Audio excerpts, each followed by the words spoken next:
اعوذ باللہ السمیع العلیم من الشیطان الرجیم بسم اللہ الرحمن الرحیم الحمد للہ رب العالمین والصلاة والسلام علی محمد وآلہ الطیبین الطاہرین المعصومین واللعنۃ الدائمۃ الابدیۃ علی اعدائہم اجمعین۔ طلاق کے بارے میں جو کہ معاشرے میں اس وقت مبتلا بھی مشکلات میں سے ایک ہیں، خاندانی زندگی میں اور ازدواجی زندگی میں طلاق ایک ناسور کی طرح رائج ہے۔ تو اسلام نے طلاق کو کس لیے اپنے قوانین میں جگہ دی ہے اور وجہ کیا ہے؟ جبکہ اسلام طلاق کو پسند نہیں کرتا اور پسند نہ کرنے کے باوجود اسے رکھا ہے، تو عرض کرنا یہ ہے کہ مقدمتاً خداوند متعال اور اسلام ائمہ اطہار یہ چاہتے ہیں کہ معاشرے میں بر وقت ازدواج ہو، شادی ہو، نہ قبل از وقت نہ بعد از وقت، وقت گزرنے سے پہلے، وقت گزرنے کے بعد۔ جب عین وقت آ جائے جس میں لڑکا اور لڑکی، میاں بیوی رشد عقلی اور رشد جسمانی، رشد فکری وغیرہ وغیرہ کی سرحد تک پہنچ جائے تو اس وقت شادی کرنی چاہیے۔ اس سے پہلے بھی نقصان دہ ہیں اور اس کے بعد بھی نقصان دہ ہیں۔ اسلام یہ چاہتا ہے کہ شادی ہو اور اس کے بعد بچے پیدا ہو جائیں اور بچوں کی تربیت ہو، اور اسلامی معاشرہ اسی دنیا میں ترقی کریں اور ترقی کی آخری منزل تک جائیں اور پھر عاقبت بخیر بھی ہو جائیں، اخروی اور معنوی کمالات بھی حاصل کریں۔ اسلام طلاق سے نفرت کرتا ہے لیکن پھر بھی اسے جائز اور حلال جو ہے قرار دیا ہے۔ وجہ یہ ہے طلاق آخری حربہ ہے، طلاق آخری حربہ ہے تاکہ خاندان میں خون خرابہ نہ ہو، تاکہ خاندان میں زیادہ دشمنی پیدا نہ ہو جائیں، اس وجہ سے طلاق رکھا ہے۔ اس کی مثال اگر آپ کی خدمت میں عرض کروں کہ انسان کے اعضاء میں سے کسی عضو میں اگر بیماری پیدا ہو جائے تو اولاً جو ہے عقل کا تقاضا یہ ہے، اور جو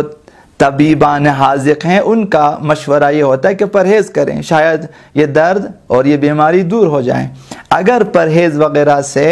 علاج نہ ہو جائے تو پھر دوائیاں دے دیتے ہیں تاکہ دوائیوں سے ٹھیک ہو جائے۔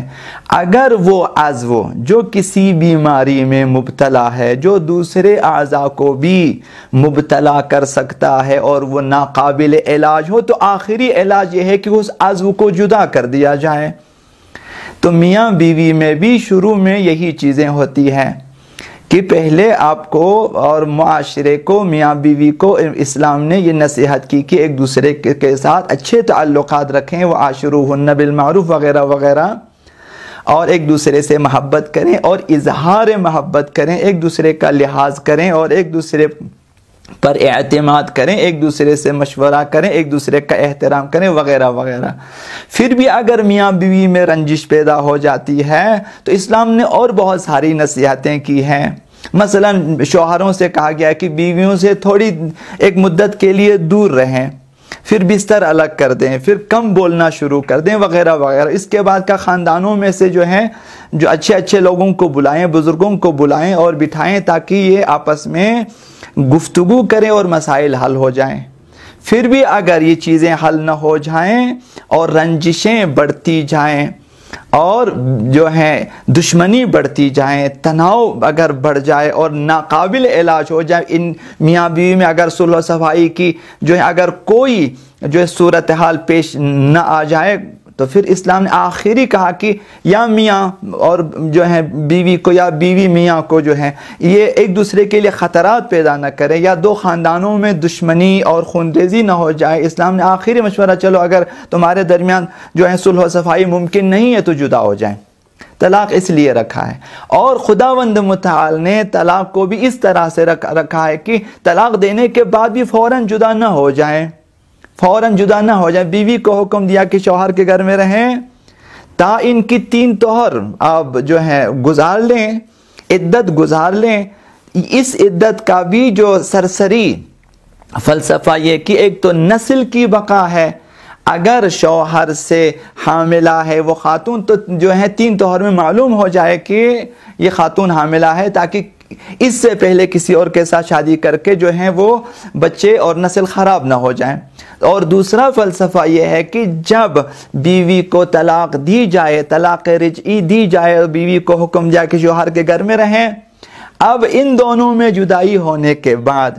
بیوی بھی اسی گھر میں رہے اور شوہر بھی اسی گھر میں اور بچے بھی اسی گھر میں، اب بیوی بھی دیکھے گی کہ بچے پریشان ہو رہے ہیں، اور شوہر بھی صبح صبح جو ہے گھر سے نکلتے ہوئے وہ بھی پریشان ہے کہ بیوی سے بغیر بولے یہاں سے مثلا جو ہے دفتر، اور دفتر میں بھی وہ پریشان ہے، اور دیکھ رہے ہیں کہ بچے بھی پریشان ہو رہے ہیں۔ بچے مثلا جاتے جاتے پوچھتے ہیں ابا اماں کو کیا ہو گیا مثلا، یا پھر ابا کے جانے کے بعد اماں سے سوال کرتے ہیں ابا کو کیا ہو گیا، آپ دونوں کو کیا، آپ دونوں مثلا یہ چیزیں پیش آ جاتی ہیں۔ تو ان 3 جو ہے طہر کے دوران اور عدت کے دوران بیوی کو بھی سوچنے کا موقع مل جاتا ہے اور شوہر کو بھی سوچنے کا موقع مل جاتا ہے کہ معمولی باتوں پہ ہم نے جھگڑا کیا اور ہمارے جیتے جی بچے یتیم ہو گئے، ہم دونوں زندہ ہیں، جو ہے باپ بھی زندہ ہے، ماں بھی زندہ، اور بچے یتیم ہو گئے۔ اب بچے دیکھ رہے ہیں کہ ہم باپ کی طرف جائیں یا ماں کی طرف جائیں، یہ پریشانی بچوں کو لاحق ہو جاتی ہے، اور اسی پریشانی میں ممکن ہے کہ بہت ساری نفسیاتی جو ہیں تناؤ بچوں میں پیدا ہو جائیں، کشمکش پیدا ہو جائیں، روحانی بیماریاں ان کے اندر پیدا ہو جائیں، اور معاشرے میں اگر یہ بچے نکلیں گے باتیں بنائیں گے کہ تمہارے ابو کو تمہارے اماں کو مثلا کیا ہو گیا، تم آپس میں انہوں نے کیوں جو ہے ایک دوسرے سے جدائی کا فیصلہ کیا وغیرہ، تاکہ میاں بیوی آپس میں سوچیں اور انہیں پتہ چلے کہ 95% یا 99% جو معنوی اور مادی خوشیاں تھی ہمارے پاس،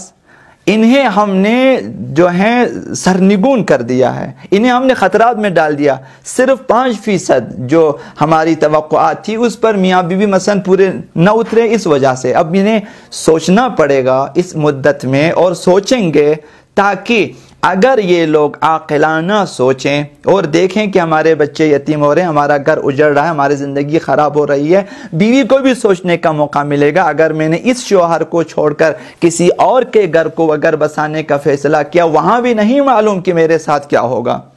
تو سوچ عدت رکھ دی اسلام نے تاکہ میاں بیوی کو سوچنے کا موقع ملے، اور جب سوچیں اور وہ فیصلہ کریں تاکہ دوبارہ سے اپنی ازدواجی زندگی کو اور خاندانی زندگی کو، خوشگوار زندگی کو گزارنا چاہیں، تو اسلام نے کہا کسی طرح سے دوبارہ نکاح کی ضرورت نہیں ہے، کسی گواہ کی ضرورت نہیں ہے، حتیٰ کہ اگر شوہر صرف ہاتھ بھی لگا دیں بیوی کو وہ طلاق ختم ہو جاتی ہے، اس کو رجوع سمجھا جاتا ہے۔ آسان کر دیا خداوند متعال نے تاکہ یہ ازدواجی زندگی باقی رہے اور جلد سے جلد طلاق جو ہے وہ نہ ہو جائے۔ اس قدر اسلام نے تاکید کی، اور اب اس تاکید کے بعد اب معاشرے میں ہم جب دیکھتے ہیں کہ طلاق جو ہیں کے اعداد و شمار بہت زیادہ ہو چکے ہیں۔ 1 سال پہلے جو ابھی آپ لوگوں کے بھی علم میں ہے کہ اسی ہمارے ملک میں 1 سال کے دوران 70,000 طلاقیں رجسٹرڈ ہو چکی ہیں، یعنی 1 سال کا، صرف 1 سال کا اعداد و شمار ہے کہ 70,000 طلاقیں۔ یہ کس وجہ سے ہیں؟ وجوہات اور اسباب 2 قسم کے، ایک اسلامی نقطۂ نگاہ سے خاصہ وجوہات ہیں کہ اگر یہ وجوہات ہیں تو اسلام کہتے ہیں طلاق دے دیں، جدا ہو جائیں، جن میں مثلا مرد کا ناکارہ ہونا، عورت کا ناکارہ ہو جانا مثلا، یا پھر جو ہے مرد کا کفیل نہ بن سکنا، اس قسم کی بہت ساری چیزیں کہ اگر پیدا ہو جائیں میاں میں یا بیوی میں تو اسلام کہتے ہیں جدا ہو جائیں بہتر ہے۔ لیکن ناخواستہ وجوہات کی بنا پر طلاقیں ہوتی ہیں، یہ بری بات ہے، یہ ہماری طرف سے ایجاد کردہ وجوہات ہیں کہ اسلام ان چیزوں کی تائید نہیں کرتا۔ اب ان میں سب سے پہلی وجہ جو رائج ہیں گھروں میں میاں بیوی کے دوران وہ غصہ اور تکرار اور بحث ہیں۔ میاں بیوی میں جب ابتدائی جذباتی دور گزر جاتا ہے اور اس کے بعد دونوں کی جو ہیں توقعات بڑھ جاتی ہیں اور دونوں جب دیکھتے ہیں کہ معمولی باتوں پہ ایک دوسرے سے ناراض ہو جاتے ہیں تو لڑائی اور بحث وغیرہ ہو جاتی ہے، تکرار، اور پھر جب یہ سلسلہ بڑھ جائے تو غصے میں آ کر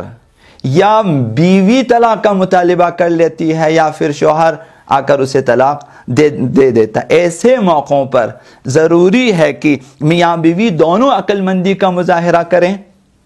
اور جب غصہ آ جائے، جب دیکھا کہ حد سے بڑھ رہا ہے، بحث آگے جا رہی ہے، تو پھر دونوں عقل مندی کا مظاہرہ کریں۔ اب جس نے زیادہ عقل مندی کا مظاہرہ کیا وہ جلدی خاموش ہو جائے گا، کہ خاموش ہو جائیں اور بحث کو آگے نہ بڑھنے دیں، غصے کو آگے حاوی نہ ہونے دیں، تاکہ غصہ ختم ہو جائے، تکرار ختم ہو جائے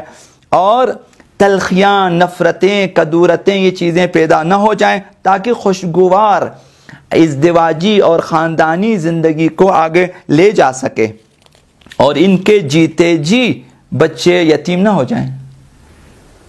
تو یہ جو ہے عام ہے ہمارے جو ہے معاشرے میں کہ یا میاں غصہ کرتا ہے یا بیوی غصیلی ہوتی ہے، تو اس غصے کی وجہ سے اور معمولی باتوں پہ تکرار کی وجہ سے طلاقیں ہو جاتی ہیں۔ تو عقل مند میاں بیوی کو چاہیے کہ جو ہیں غصے کو اپنے قابو میں رکھیں۔ ناخواستہ وجوہات میں سے ایک ہے وہ غیر ضروری توقعات اور غیر ضروری امیدیں ہیں۔ بعض اوقات میاں بیوی ایک دوسرے کی نسبت غیر ضروری خواہشات اور غیر ضروری توقعات رکھتی ہیں، بیویاں شوہروں سے، شوہر جو ہے بیویوں سے جب زیادہ توقعات وابستہ کر لیتے ہیں، اور جب بیوی کے توقعات شوہر پورے نہیں کر سکتے، شوہر کے توقعات بیوی پوری نہیں کر سکتی ہیں، ایک شوہر کی آمدنی کم ہے، بیوی کی توقعات زیادہ ہے، ایک بیوی ایسی ہے کہ جس کی مثلا تعلیم اس کی کم ہے یا تجربہ اس کا کم ہے یا مثلا ذوق ان کا کم ہے، اور شوہر کے توقعات اس سے کہیں زیادہ، اور بیوی توقعات کو جو ہیں خاندان میں خاندانی جو ہیں عزت و احترام کے حوالے سے یا گھریلو جو امور کی وجہ سے یا جو ہیں ازدواجی زندگی کے حوالے سے پوری نہیں کر سکتی ہیں، تو پھر ان میں بے اعتمادی پیدا ہو جاتی ہے۔ میاں بیوی کی نسبت اور بیوی میاں کی نسبت بے اعتماد ہو جاتے ہیں، اور ایک تناؤ، ایک کشیدگی اور ایک رنجش ان کے اندر پیدا ہو جاتی ہے، بڑھتے بڑھتے جو ہیں طلاق تک نوبت آ جاتی ہے۔ تو اس سلسلے میں میاں بیوی کی جو ذمہ داری ہے وہ یہ کہ ایک دوسرے سے غیر ضروری اور ناقابل امکان خواہشات اور توقعات وابستہ نہ کریں۔ شوہر کی آمدنی کو دیکھ کر بیوی توقعات وابستہ کریں، بیوی کی صلاحیتوں کو دیکھ کر شوہر جو ہیں وہ توقعات وابستہ کریں۔ ابھی ایک شوہر اگر آپ کی توقعات پوری نہیں جو ہے کر سکتا تو پھر آپ اس سے طلاق کا مطالبہ کریں، یہ غیر عاقلانہ ہے۔ اور اسی طرح بیوی کی صلاحیتوں کو دیکھنا چاہیے کہ اگر اس میں آپ کی توقعات کے مطابق صلاحیتیں موجود ہیں تو آپ توقعات وابستہ کریں، ورنہ آپ توقعات وابستہ نہ کریں۔ لہذا غیر ضروری توقعات وابستہ نہ کریں۔ 1% جو کمی ہے، جو کمزوری ہے یا میاں میں یا بیوی میں، اس 1% یا 2% یا 5% کمی اور نقائص کی خاطر وہ جو 95% مثبت چیزیں ہیں، معنوی چیزیں ہیں اور مادی خوشیاں ہیں، انہیں داؤ پہ نہ لگا دیں۔ اب محبتیں ہیں، رشتہ داریاں ہیں، بچے ہیں، دینی معنوی ماحول ہے، ان سب کو جو ہیں داؤ پہ نہ لگائیں 1% یا 5% توقعات کے خاطر۔ لہٰذا میاں بیوی کو اس مرحلے میں چاہیے کہ صبر اور شکر سے کام لیں اور اپنی ازدواجی زندگی کو جو ہے خوشگوار طریقے سے آگے بڑھائیں۔ طلاقوں کی تیسری وجہ ایک گھریلو تشدد ہے، گھر میں تشدد۔ طلاق کی ایک بہت بڑی وجہ تشدد ہے، چھوٹی سی بات پہ بحث ہوتی ہے اور تشدد تک نوبت پہنچ جاتی ہے۔ تشدد کی بنیادی وجہ غصہ اور عدم برداشت ہے۔ جب انسان غصے میں آ جاتا ہے، برداشت اس کا کم ہو جاتا ہے، تو عموماً بیویوں کی طرف سے ذہنی تشدد اور نفسیاتی تشدد ہیں، اور شوہروں کی طرف سے عموماً جسمانی تشدد ہیں۔ اب یہ دونوں نقصان دہ ہیں۔ جب تشدد حد سے بڑھ جائے، بیوی جو ہے شوہر کو ذہنی طور پر تشدد میں رکھیں اور نفسیاتی طور پر اس پر مسلسل حملے جو ہے کریں اور شوہر اس کے مقابلے میں آ کر جسمانی تشدد پہ اتر جائیں تو پھر نتیجہ حتماً طلاق ہے، جدائی ہے۔ لہٰذا شوہروں کو چاہیے کہ ہمیشہ اپنے غصے کو قابو میں رکھیں۔ غصہ بڑھنے کی صورت میں پہلی چیز یہ کہ وہاں سے نکل جائیں، اگر گھر میں ہیں نکل جائیں، ہمسائے میں آپ نکل جائیں، بچوں کے پاس بیٹھے آپ وہاں سے نکل جائیں۔ اور اسلام نے بہت ساری چیزوں کی تاکید کی ہے کہ آپ فی الفور مثلا وضو کریں یا آپ فی الفور سجدے میں جائیں، خدا متعال سے جو ہے مدد کا تقاضا کریں اور فی الفور استعاذہ کریں، اعوذ باللہ من الشیطان الرجیم، اور اسی طرح سے بہت ساری چیزیں تاکہ آپ کا غصہ ٹھنڈا ہو جائے۔ اگر اسلامی اصولوں کے مطابق ہمارے مومن شوہر جو ہیں، جو مومن ہیں، وہ اگر ہمیشہ باوضو رہیں تو پھر ان کے غصے کافی حد تک کم ہو سکتے ہیں۔ اگر ہمیشہ باوضو رہیں، ثواب اپنی جگہ، عبادت کا ثواب اپنی جگہ، اور ساتھ ساتھ یہ جو ہے غصے کی نوبت بہت کم آئے گی۔ لہذا شوہروں کو چاہے کہ اپنے غصے کو قابو میں رکھیں، اور بیویوں کو بھی چاہیے کہ وہ شوہروں کو جو ہے ایسی بحثوں میں مبتلا نہ کریں کہ وہ غصے میں آ جائیں، اور ایسی بات نہ کریں کہ ان کا جو ہے غصے کی آگ بھڑک اٹھے۔ یہ تیسری وجہ، گھریلو تشدد کے غصے کی وجہ سے تشدد میں مبتلا ہو جاتے ہیں اور نوبت طلاق تک آ جائے۔ چوتھی وجہ کم عمری میں شادی ہے۔ بعض لوگوں نے کہا کہ چونکہ بس اسلام نے کہا کہ جلد سے جلد شادی کریں تو کم عمری میں، کم عمری سے ناسمجھی ہے۔ ابھی یہ بچی بالغ ہو گئی ہے، جو کہ اس دور میں اگر آپ دیکھیں 99% بچیاں جب بالغ ہو جاتی ہیں عمر کے اعتبار سے، لیکن وہ ناسمجھ ہوتی ہیں، حتیٰ کہ وہ بہت چھوٹی بچی ہوتی ہے، ناسمجھ ہوتی ہے، جسمانی طور پر اصلاً رشیدہ نہیں ہے، عقلی طور پر ابھی تک رشیدہ نہیں ہے، لیکن 9 سال ان کی جو ہے 9 سال پورے ہو جاتے ہیں۔ تو جب تک رشد عقلی، رشد جسمانی ان میں نہ آ جائیں، جب تک وہ ازدواج اور ازدواجی مسائل کو سمجھیں اور پھر میاں بیوی ازدواجی ذمہ داریوں کو سمجھیں، اس سے پہلے جو ہے ان کی شادی نہیں کرنی چاہیے۔ اگر ناسمجھی کے دور میں کہ ابھی تک میاں اور بیوی، لڑکا لڑکی ابھی ازدواجی جو ہیں وہ فلسفے کو نہیں سمجھتے یا مثلا ذمہ داریوں کو نہیں سمجھتے، چاہے کہ وہ انہیں ادا کرنے کے لیے آمادہ ہو جائیں، جس کا نتیجہ یہ ہوتا ہے کہ شروع کے چند دنوں تک جو کہ جذباتی جو ہیں ایام ہوتے، اس کے بعد جو ہیں وہ لڑکا بھی یہ سمجھتا ہے کہ میرے آزادی سلب ہو گئی، جب بھی میں گھر دیر سے آ جاتا ہوں سوال جواب ہے، جب میں کہیں جاتا ہوں ان سے پوچھنا ہوتا ہے، بیوی بھی اسی طرح سے۔ تو نتیجہ یہ ہوتا ہے کہ آپس میں رنجشیں پیدا ہو جاتی ہیں، دوریاں پیدا ہو جاتی ہیں اور نوبت طلاق تک آ جاتی ہے۔ اب والدین کو چاہیے اس مرحلے میں، یا پھر جو لڑکے لڑکیوں کے سرپرست ہیں انہیں چاہیے کہ شادی سے پہلے لڑکے اور لڑکی کو دیکھیں کہ جسمانی طور پر یہ جو ہے مکمل ہو چکے ہیں، ذہنی طور پر، عقلی طور پر مکمل ہو چکے ہیں اور ازدواج اور شادی بیاہ کے مسائل کو سمجھتے ہیں، اور شادی اور خاندانی جو ذمہ داریاں انہیں نبھانے کے لیے آمادہ ہیں، اس وقت رشتے کرا دیں تاکہ یہ ان کی ازدواجی زندگی بہتر طریقے سے آگے بڑھ سکے۔ یہ چوتھی وجہ ہے کہ طلاق ہوتی ہے۔ تو پانچویں وجہ یہ ہے کہ بعض گھروں میں ایسا ہے کہ بات چیت کی کمی ہوتی ہے، کبھی بیوی شرمیلی ہوتی ہے اور کبھی شوہر شرمیلا ہوتا ہے، اور یہ دونوں آپس میں یا والدین کی مثلاً ان کے سامنے بات چیت نہیں کرتے، اور کبھی جو ہے شوہر اس طبیعت کے مالک ہوتے ہیں کہ وہ بیوی سے بہت کم بات کرتے ہیں، یا بیوی ایسی ہوتی ہے۔ یہ جو سرد مہری ہے، یہ جو کم گوئی ہے میاں بیوی کے آپس میں، یہ خود طلاق کی ایک وجہ ہو سکتی ہے۔ ایک دوسرے کی نسبت بے اعتماد ہو جاتے ہیں، ایک دوسرے کی نسبت محبت زیادہ نہیں ہوتی بات چیت کم کرنے سے، سرد مہری کی وجہ سے، سرد رویے کی وجہ سے۔ تو یہاں یہ بھی ممکن ہے کہ ایک وجہ بن جائیں کہ میاں بیوی میں نفرت پیدا ہو جائیں، دوریاں پیدا ہو جائیں، اور یہ دوریاں، یہ نفرتیں بڑھ جائیں اور طلاق تک نوبت آ جائیں۔ لہٰذا بہترین ازدواجی زندگی کے لیے ضروری ہے کہ ازدواجی امور میں، گھریلو امور میں، بچوں کے سلسلے میں، گھر کے سلسلے میں میاں بیوی آپس میں خوب گفتگو کرے،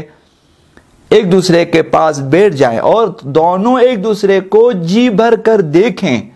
یہ بہت بڑی بات ہے کہ اگر میاں بیوی آپس میں بیٹھے گفتگو بھی کریں اور دونوں ایک دوسرے کو جی بھر کر دیکھیں تو ان کے درمیان محبتیں پیدا ہو جائے گی، اعتماد ان دونوں میں جو ہے پیدا ہو جائے گا۔ اگر ایسا نہ کیا، خوب گفتگو نہ کی، آپس میں مشورے نہ کیے اور جو ہے گھریلو ازدواجی اور بچوں کی جو ہے امور سے متعلق ایک دوسرے سے گفتگو نہ کی،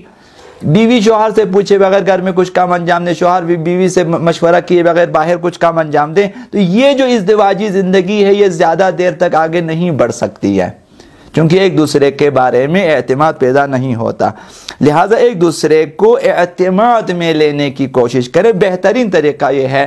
کہ جو بھی کام آپ کے گھر سے متعلق ہیں، ازدواجی زندگی سے متعلق ہیں یا بچوں کے بارے میں ہیں، آپس میں بیٹھیں میاں بیوی اور خوب مشورے کریں اور ایک دوسرے کو جو ہے جی بھر کے دیکھیں، تاکہ اس طرح سے یہ زندگی آگے بڑھ سکتی ہے۔ تو یہ پانچویں وجہ ہے کہ سرد مہری بات چیت میں کمی، گفتگو نہ کرنا، مشورہ نہ کرنا۔ اور چھٹی وجہ شک اور بدگمانی ہے۔ یہ بعض خاندانوں میں ہے، بعض شوہر جو ہے شکی ہوتے ہیں، بدگمان ہوتے ہیں، بعض بیویاں بدگمان ہوتی ہیں کہ بیویاں شوہروں کے بارے میں بدگمان ہو جاتی ہیں اور شوہر بیویوں کے بارے میں بدگمان ہو جاتے ہیں۔ تو یہ جو بدگمانی ہے یہ انسان ازدواجی زندگی کو طلاق تک لے جاتی ہے۔ لہٰذا میاں بیوی کو چاہیے کہ اس سلسلے میں ایک دوسرے کو اعتماد میں لے لیں، ایک دوسرے پہ نابجا بدگمان نہ ہو جائیں۔ خداوند متعال نے قرآن مجید میں فرمایا کہ یا ایھا الذین آمنوا اجتنبوا کثیرا من الظن، بہت سارے جو گمان ہیں ان سے بچا کریں، ان بعض الظن اثم، بعض گمان گناہ ہوتے ہیں۔ شوہروں کی نسبت بدگمانیاں، تہمتیں، پھر غیبتیں، پھر وہ جو مثلا کسی نے شوہر کے ساتھ کسی کی تصویر لگا دیا، بیویاں بدگمان ہو جاتی ہیں، اور اب وہ شوہر کے ساتھ ساتھ وہ جس کی تصویر ہے اب اس کی بھی غیبتیں، تہمتیں شروع، بلکہ اس کے خاندان کے بارے، تو بہت سارے گناہ ایک بدگمانی کی وجہ سے انسان میں پیدا ہو جاتی ہے اور جس کی وجہ سے جو ہے نوبت طلاق تک آ سکتی ہے۔ تو یہ چھٹی وجہ ہے۔ اور ساتویں وجہ بھی ہے، وہ شوہر کی بدسلوکی ہے۔ بعض اوقات شوہر کی طرف سے بدسلوکی، کبھی شوہر ایسے ہوتے ہیں کہ دوستوں میں، رشتہ داروں میں اور باہر، گھر سے باہر بہت اچھے اخلاق کے مالک ہوتے ہیں، لیکن گھر میں بد اخلاق ہوتے ہیں۔ گھر میں بد اخلاق ہوتے بیوی بچوں کے ساتھ، گھر میں بیوی بچوں کے ساتھ اس کا رویہ اور ہوتا ہے۔ مثلا بیوی کو حقیر سمجھتا ہے، بیوی کو پست سمجھتا ہے، نوکرانی سمجھتا ہے، کنیز سمجھتا ہے، اور انداز گفتگو میں جو ہے انداز گفتگو بیوی کے ساتھ توہین آمیز ہوتا ہے، اولاد کے سامنے بھی جو ہے بیوی کی بے عزتی کرتا ہے، اور پھر اس کے نتیجے میں ممکن ہے کہ طلاق ہو جائے۔ بیوی کی برداشت بھی ایک حد تک ہوتی ہے، اس کے بعد بیوی برداشت نہیں کرتی ہے، مسلسل توہین، مسلسل بے عزتی کے سبب بیوی طلاق کا مطالبہ کر سکتی ہے۔ لہذا خداوند متعال نے شوہروں سے کہا ہے وَعَاشِرُوهُنَّ بِالْمَعْرُوفِ، کہ بیویوں کے ساتھ نیک سلوک رکھنا چاہیے، اچھے انداز میں ان کے ساتھ زندگی گزارنا چاہیے۔ حضرت رسول خدا صلی اللہ علیہ وآلہ وسلم نے فرمایا تم میں سے بہترین شخص وہ ہے جو اپنی بیویوں کے ساتھ اچھے تعلقات رکھتا ہو، جو بیویوں کے ساتھ اچھا ہے وہ امت میں سب سے اچھا آدمی ہے۔ تو یہ ساتویں وجہ ہے شوہروں کی طرف سے بدسلوکی۔ اور آٹھویں وجہ بھی ہے، وہ ممکن ہے کہ وہ ممکن ہم نہ سمجھیں لیکن اسلامی متون میں اس سلسلے میں بات ہوئی، وہ ہے مسلسل گناہ کرنا میاں بیوی کا۔ خداوند متعال فرماتے تمہارے اوپر جو مصیبت آ جاتی ہیں وہ تمہاری وجہ سے ہے، تمہارے کرتوتوں کی اور تمہارے اعمال کی وجہ سے تمہارے اوپر مصیبتیں آ جاتی ہیں۔ اگر میاں بیوی شادی کے ابتدائی دنوں سے بلکہ اسی دن سے، ولیمے کے دن سے ہی مسلسل گناہوں میں مبتلا رہیں، دینی فرائض کی ادائیگی میں سستی کریں، کوتاہی کریں، بھئی ابھی تو شادی ہوئی ہے لہٰذا صبح کی نمازیں مثلا قضا ہیں، اور دینی فرائض کی جو ہے ادائیگی میں کوتاہی کریں، مسلسل ممنوعات شرعیہ، محرمات شرعیہ کا ارتکاب کرتے رہیں، اور پھر بر وقت توبہ نہ کریں، استغفار نہ کریں اور دعا نہ کریں، تو عین ممکن ہے کہ خداوند سزا کے طور پر ان کے درمیان نفرتیں پیدا کر دیں، ان کے اعتماد کو ختم کر دیں، ازدواجی زندگی کی جو خوشگواریاں ہیں اسے ختم کر دیں، اور نتیجتاً ان کے اندر دشمنی، کدورت اور تناؤ پیدا ہو جائے، اور یہ جو ہے طلاق پر منتج ہو جائے۔ لہٰذا جو ازدواجی اور خاندانی حیات و بقا کے لیے لازمی ہے کہ میاں بیوی حتی الامکان گناہوں سے بچیں اور محرمات کے ارتکاب سے بچیں۔ اس کے اندر جو فلسفہ وہ یہ ہے کہ ازدواجی اور خاندانی زندگی خوشگوار گزرے گی اور اسے دوام بھی حاصل ہوگا اور وہ زندگی باقی رہے گی اور بابرکت ہوگی۔ یہ 8ویں وجہ کہ گناہوں سے پرہیز کرے، گناہوں سے پرہیز نہ کرنے کی وجہ سے طلاق کی نوبت آ سکتی ہے۔ 9ویں وجہ جو ہے وہ بھی بعض گھروں میں ہے، وہ بیوی کی زبان درازی ہے، بد کلامی ہے اور نافرمانی۔ بعض بیویاں زبان دراز ہوتی ہیں چونکہ ان کی تربیت کم ہوئی ہوتی ہے اور وہ بد زبان ہوتی ہیں، لہٰذا جو ہے شوہروں کے بارے میں، شوہر جو سسرال کے بارے میں، ان کے رشتہ داروں کے بارے میں ہمیشہ جو ہے تناقض گوئی اور بہت ساری باتیں اور تہمتیں اور ناروا باتیں اور غیبتیں کرنا اور ان کے جو ہیں نقص اور نقائص بیان کرنا جو ہیں یہ چیزیں سبب بنتی ہیں کہ شوہر جو ہے وہ برداشت کا پیمانہ لبریز ہو جائے اور وہ غصے میں آ جائے اور بیوی کو طلاق دیں۔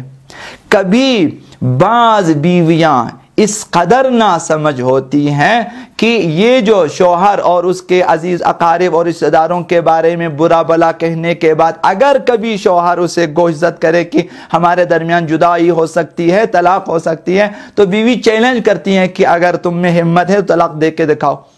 تو اب اس کا نتیجہ یہ ہو سکتا ہے کہ طلاق ہو جائے، جدائی ہو جائے، بچے یتیم ہو جائیں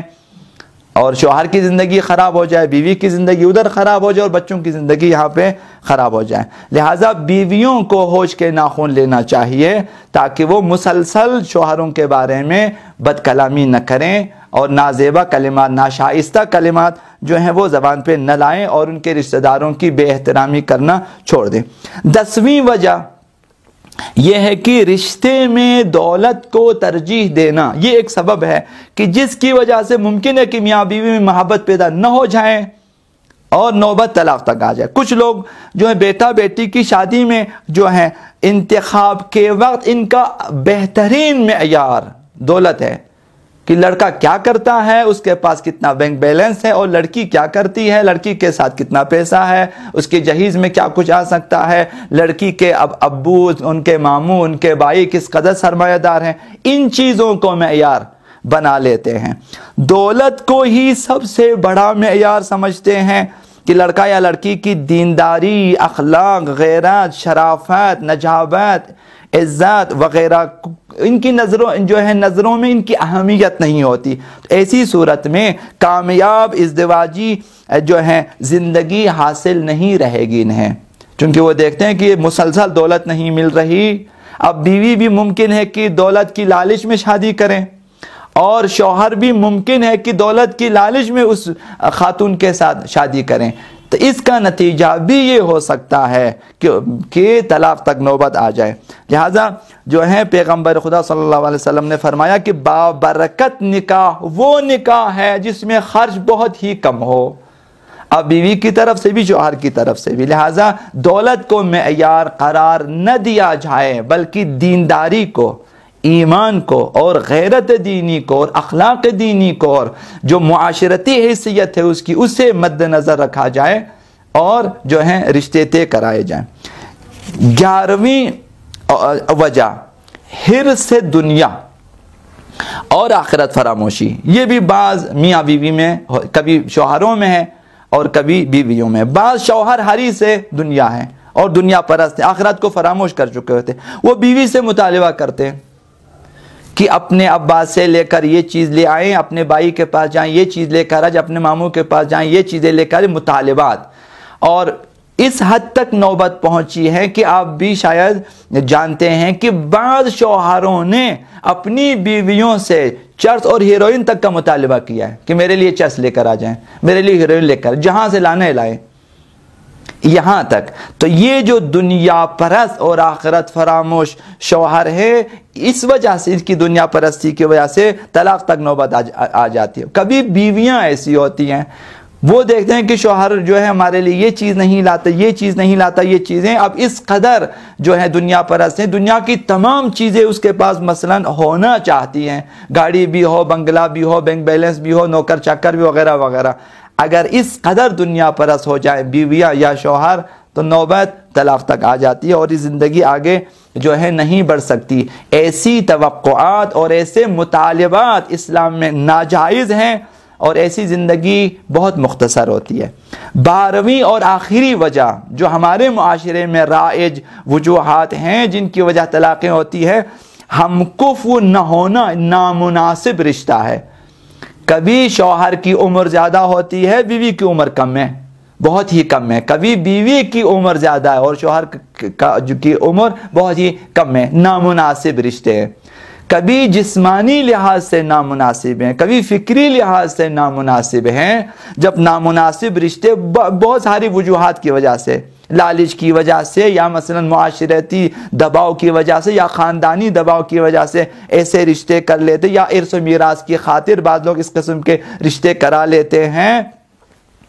تو بعض بیویاں لالچی ہوتی ہیں کہ شوہر بوڑھا ہو، چلو اس سے شادی کے چند سال کے بعد یہ فوت ہو جائے گا، سارے میراث پہ میں نے قبضہ کرنا ہے۔ بعض شوہر لالچی ہوتے ہیں کہ مثلا جو ہے بڑی عمر کی جو ہے خواتین سے شادیاں کر لیتے ہیں کہ پھر اس کے بعد جائیداد بہت زیادہ ہے کہ ہم نے جائیداد لینی ہے۔ تو نامناسب اور ہمکف نہ ہونے کی وجہ سے، اخلاقی اعتبار سے، معیار زندگی کے اعتبار سے، اقتصادی اور تعلیمی معیار جو ہے اس اعتبار سے نامناسب ہیں،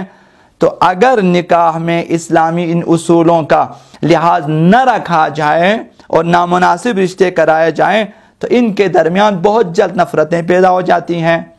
اور کشمکش پیدا ہو جاتا ہے، اور نوبت طلاق تک آ سکتی ہیں۔ لہٰذا کوشش کریں کہ ارث و میراث کو بھی نہ دیکھیں، مال دنیا کو بھی نہ دیکھیں، اور جو ہے ظاہری جو اجتماعی معاشرتی حیثیت ہے اسے بھی نہ دیکھیں۔ یہ دیکھیں کہ یہ رشتہ مناسب ہے یا نہیں ہے، خصوصاً اسلامی اعتبار سے، ایمان کے اعتبار سے، اخلاق کے اعتبار سے، اور جو ہے نجابت کے اعتبار سے، خاندانی اعتبار سے۔ دیکھیں شوہروں کا بھی خاندانی ہونا ضروری ہے کہ ان کا خاندان مسلسل اچھے مثلا خاندان ہوں، اور اسی طرح بیویوں میں بھی خاندانی ہونا، چونکہ ان کی تربیت اچھی ہوتی ہے، ایسا ہونا ضروری ہے۔ اگر اسلامی ان اصولوں کا خیال رکھیں اور ہم کف جو ہیں شادی کریں، یعنی دونوں مناسب ہوں ایک دوسرے کے لیے شادی کریں، تو یہ ازدواجی زندگی آگے بڑھ سکتی ہے اور خوشگوار بھی ہو سکتی ہے۔ اگر اس کا لحاظ نہ رکھا جائے تو پھر نوبت طلاق تک آ سکتی ہے، بہت جلد جو ہے میاں بیوی میں جدائی ہو سکتی ہے۔ اب اس کے علاوہ اور بھی بہت ساری وجوہات ہیں جس میں معاشرہ مبتلا ہے، ان میں مثلا میڈیا بھی ہے، فلمیں بھی ہیں، اور اس میں ڈرامے بھی ہیں، اور اس میں معاشرے کی جو خود ساختہ رسم رواج وغیرہ ہیں جن کی وجہ سے طلاقیں ہو سکتی ہیں۔